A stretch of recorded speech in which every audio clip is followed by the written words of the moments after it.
Macmillan Audio presents Volume 1 of the Revolution Trilogy.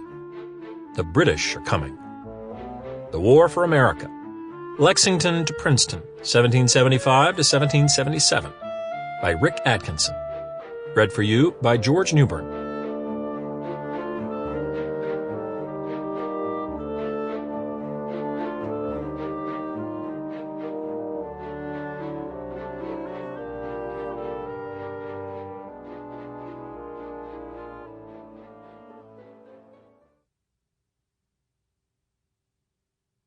This is Rick Atkinson, author of The British Are Coming, Volume 1 of what will be my Revolution Trilogy. Beginning in 1998, I spent 15 years writing the Liberation Trilogy, the history of the American military's role in the liberation of Europe during World War II. As I neared the finish line on Volume 3 of that project, The Guns at Last Light, I began to think hard about what I wanted to do next as a historian and a writer. The obvious course would have been to pivot to the Pacific and the campaigns fought there. I decided against that in part because it would have required me to start World War II all over again at Pearl Harbor or even earlier. But I also found that my eye was irresistibly drawn to a story that has beguiled me since I was a boy, perhaps the greatest story in our national history. And that is the armed struggle for independence that we know as the American Revolution. It's a creation story that accounts for who we are, where we came from, what we believe, and what our forebears were willing to die for. As a national saga, it's the stuff of great literature with spectacular characters, variously noble, ignoble, courageous, and tormented, and a plot as improbable as it is spellbinding. I set out to do for the Revolution what I did for the Mediterranean and European theaters in World War II. To write a sweeping narrative, an epic that weaves together tactical combat scenes, marching the reader into battle, with strategic storytelling that illuminates the reasoning and anxieties of those making the decisions that shape both a new nation and Western civilization.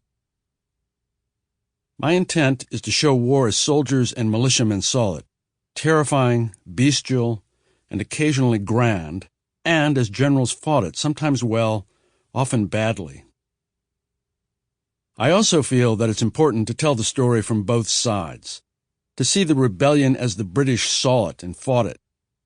Much as I adore the musical Hamilton, the hilarious cartoonish character of King George III hardly captures the nuances of a sovereign who presided over the most powerful empire the world had seen since ancient Rome. Toward that end, I spent a lot of research time in Britain, including a month at Windsor Castle, where the papers of America's last king are kept. Most have never been published, and Queen Elizabeth only recently opened them to a small number of scholars, of whom I was among the first. Every day, climb the 102 stone steps and then 21 wooden stairs to the garret of the Round Tower, where I spent countless hours with George, who throughout the Revolution served as his own secretary. His thoughts and commands are written in his hand, and they're revelatory. The book, in fact, opens with young King George as he reviews the Royal Navy fleet in Portsmouth, a scene that I hope you find as vivid and illuminating as I did.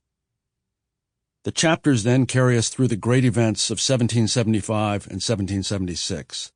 Lexington and Concord, Bunker Hill, where 1 out of 8 of all the British officers killed during the entire Revolution would die in just 4 hours. Then, with the star-crossed American invasion of Canada, the stunning repulse of the Royal Navy at Sullivan's Island outside Charleston, the catastrophic defeat of British and Loyalist forces in Virginia and North Carolina, the long, brutal struggle for control of New York, and the redemptive surprise attack at Trenton on Christmas night 1776, followed by a second assault at Trenton and then Princeton a week later. We follow the action on battlefields and behind closed doors in Quebec and Boston, Norfolk and Montreal, and in London, Paris, and Cork on the south coast of Ireland, where the British staged their fleets and battalions to wage war across the Atlantic.